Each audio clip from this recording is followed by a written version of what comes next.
Hi everyone, and welcome to Support from Simone. And today I want to talk a little bit about iron, because iron is the building block for hemoglobin and our red blood cells, so it's a really important mineral. And too often I see in my clinic people who are iron deficient. Now, iron deficiency doesn't necessarily mean that you are anemic, but long-term iron deficiency can certainly lead to anemia.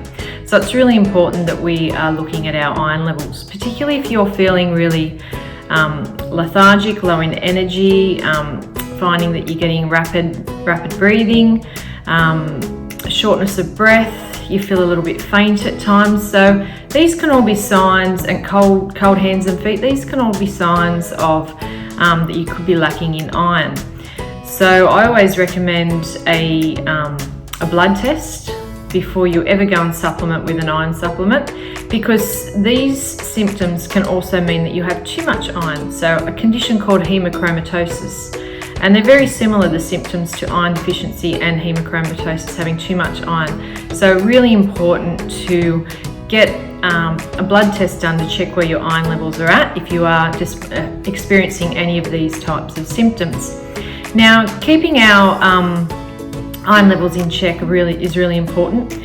There's two types of forms of iron found in food. So you've got your heme iron that's found in meats, so your red meat, chicken, duck, turkey, kangaroo, and then there's your non-heme iron, which is found in plants. Now the heme iron is a little bit more easily absorbed than the non-heme iron, but that's okay.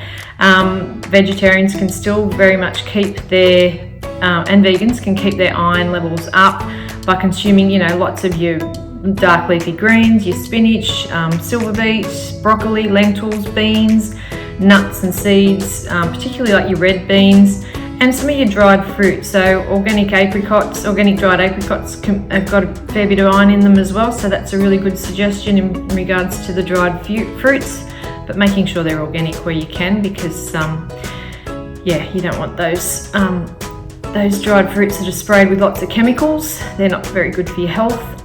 So there's some non-heme iron sources that you can keep those iron levels up. If you are a bit lower in iron, there could be a few reasons for that. You could be vegetarian or vegan and not eating the right amount of iron-rich foods, plant foods. You could have compromised gut function, so you're not absorbing your nutrients as well as you should be, breaking down and absorbing those nutrients.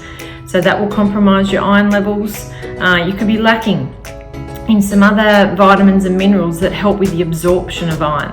So vitamin A, C, vitamin B2, these are just some of the minerals that can help with the absorption of iron.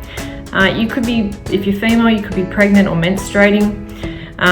That will definitely have an impact, particularly if you are a heavy bleeder, that will impact your iron levels.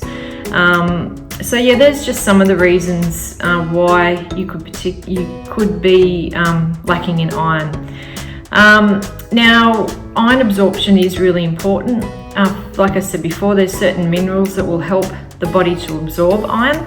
So foods that are rich in vitamin C is really important, like your citrus fruits, your tomatoes, kiwi fruit, capsicum.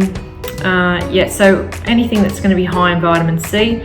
Now, there's also foods that will hinder the absorption of iron, and that's coffee, chocolate, red wine, all the good things. Cheese will have an impact.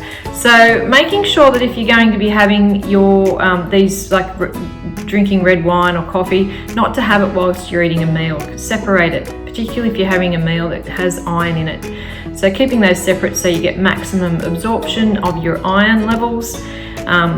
Really important to keep these up and keep our blood, our hemoglobin and our red blood cell count nice and healthy. Thanks for listening. Bye for now.